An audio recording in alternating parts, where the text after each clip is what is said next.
Bonjour et bienvenue dans cette vidéo de mécanique où nous allons parler d'énergie cinétique. L'énergie cinétique d'un objet, c'est l'énergie qu'il possède en raison de sa vitesse. Voilà un bateau qui avance à la vitesse v, il possède une énergie cinétique notée EC qui se calcule en faisant 1/2 fois la masse fois la vitesse au carré. L'énergie cinétique, c'est une énergie en joules, la masse en kilogrammes et la vitesse en mètres par seconde. Que se passe-t-il lorsqu'une force s'exerce sur le système? Imaginons qu'il y a du vent et que le vent pousse le bateau avec une force F. Lorsque le bateau se déplace de A vers B, sa vitesse augmente, donc son énergie cinétique augmente. Le travail d'une force, c'est l'énergie qu'elle va donner au système. Le travail se calcule en faisant le produit scalaire entre la force et le vecteur déplacement. Cette notation signifie travail du point A jusqu'au point B de la force F. Cette relation s'écrit plus simplement F fois AB fois le cosinus de alpha avec alpha l'angle entre le vecteur F et le vecteur AB. Le travail est une énergie en joules, la force en newton et le déplacement en mètres. Dans le premier cas que nous avons vu, la force est collinaire au déplacement, donc l'angle vaut 0 et le travail s'écrit F fois AB. On dit que le travail est moteur car la force va donner de l'énergie cinétique au système. Dans ce deuxième cas, la force fait un angle de 60 degrés avec le déplacement.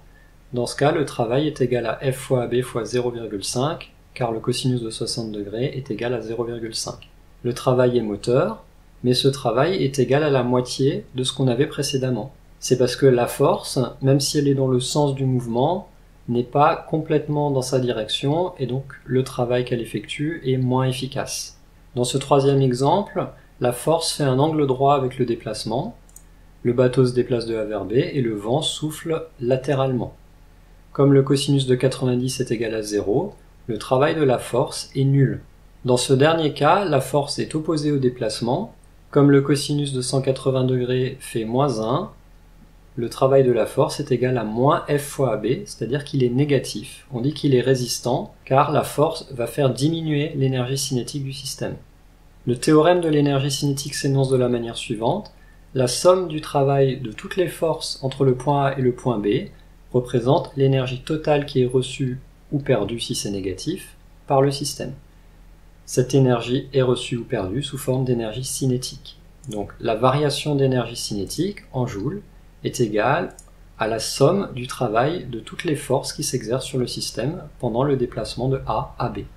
Prenons un exemple, le bateau pèse 3 tonnes, se déplace initialement à 4 mètres par seconde, la force du vent est de 500 newtons et fait un angle de 30 degrés avec le déplacement. On va calculer l'énergie cinétique du bateau après 100 mètres de déplacement. La situation est la suivante, les forces qui s'exercent sont le poids, la poussée d'Archimède qui est exercée par l'eau et qui maintient le bateau à flot, et la force du vent qui va faire un angle de 30 degrés avec le déplacement. Calculons le travail du poids. Le travail du poids est nul, car l'angle entre le poids et le déplacement est de 90 degrés. De la même manière, le travail de la poussée d'Archimède est nul, car l'angle est aussi de 90 degrés. Le travail de la force du vent est égal à F fois la longueur du déplacement, donc 100 mètres, fois le cosinus de 30 degrés. Ce calcul donne 4300 joules, ce qui signifie que le bateau va gagner 4300 joules d'énergie cinétique. Je vais calculer l'énergie cinétique initiale, 1/2 fois m fois v au carré, ce qui donne 24 000 joules. Comme on a gagné 4300 joules pendant l'opération, l'énergie cinétique finale vaut 28 300 joules. Donc l'objectif ici, c'est de pouvoir utiliser l'expression de l'énergie cinétique, de pouvoir utiliser l'expression du travail d'une force, puis d'énoncer et exploiter le théorème de l'énergie cinétique. Merci d'avoir regardé cette vidéo, on se retrouve la prochaine fois pour une vidéo où je ferai un relooking du proviseur en mode sweat à capuche et jean troué. Ciao à tous!